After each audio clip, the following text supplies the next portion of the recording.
سنت کے پیشوا، جید علماء کرام، مشاہدین امت، میں حسین ترین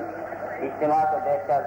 بے گمان محسوس کرتا ہوں کہ آج کے بدلے ہوئے عنوان سے یہ معلوم ہوتا ہے کہ یہ انجمن ہماری نہیں، یہ سرکار تو عالم کے اپنے فیضان کا ایک کرشمہ ہے۔ اللہ اکبر۔ انہی کا نام لینے والے،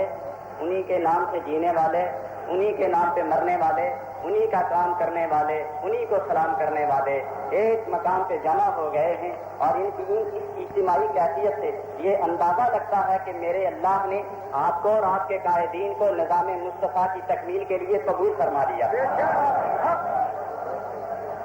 اللہ کا ارشاد ہے، تبارک الذی نزل الفرقان علی عبدہ، تبارک الذی نزل الفرقان علی عبدہ، برکت والی وہ ذات ہے جس نے فرقان اپنے محبوب بندے پر نازل فرمایا۔ اے فرقان، تو نے جدائی کرنی ہے، میں تجھے جدائی کے لیے بھیج رہا ہوں، جاؤ جدا کرو، جو مل کے بیٹھے ہیں انہیں جدا کر دو، بھائی بھائی کو جدا کر دو، باپ سے بیٹے کو جدا کر دو، شوہر سے بیوی کو جدا کر دو،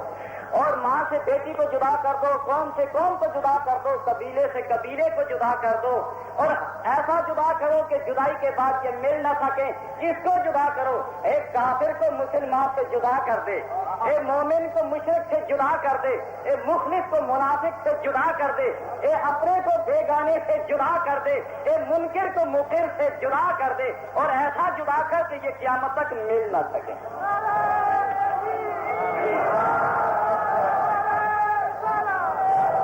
اور جب جدائی واقعہ ہو گئی تو ارشاد ربانی پھر ہوتا ہے، ادخلوا فی السلم کافہ، یا ایھا الذین آمنوا ادخلوا فی السلم کافہ، اے ایمان والو اب جدا ہو گئے ہو، دامن رسول میں اتر جاؤ۔ اور دوسرا اعلان ہوتا ہے کہ جب تم مل گئے، ایک دفعہ جدا ہو گئے ہو تو واعتصموا بحبل اللہ جمیعا ولا تفرقوا، جو تم ایک دفعہ ایک طرف سمٹ کے دامن رسول میں پناہ گزیر ہو گئے ہو تو اب تمہاری صفوں میں شگاف نہ آنا چاہیے۔ اور بعض لوگ دھوکہ دے کے شگاف ڈالنا چاہتے ہیں۔ میں نے دیکھا، دو باتیں کر کے ختم کرتا ہوں۔ میں نے دیکھا میں نے پانی کے قطرے کو دیکھا، وہ دریا سے اچھل کر ریت میں جب ہو گیا تو فنا ہو گیا، اور اچھل کر واپس لہروں میں سو گیا تو پھر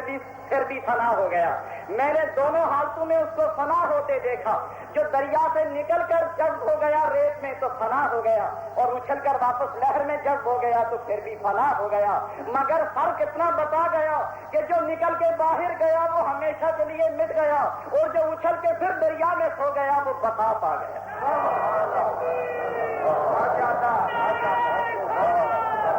اور اتنی سی بات کے بعد اب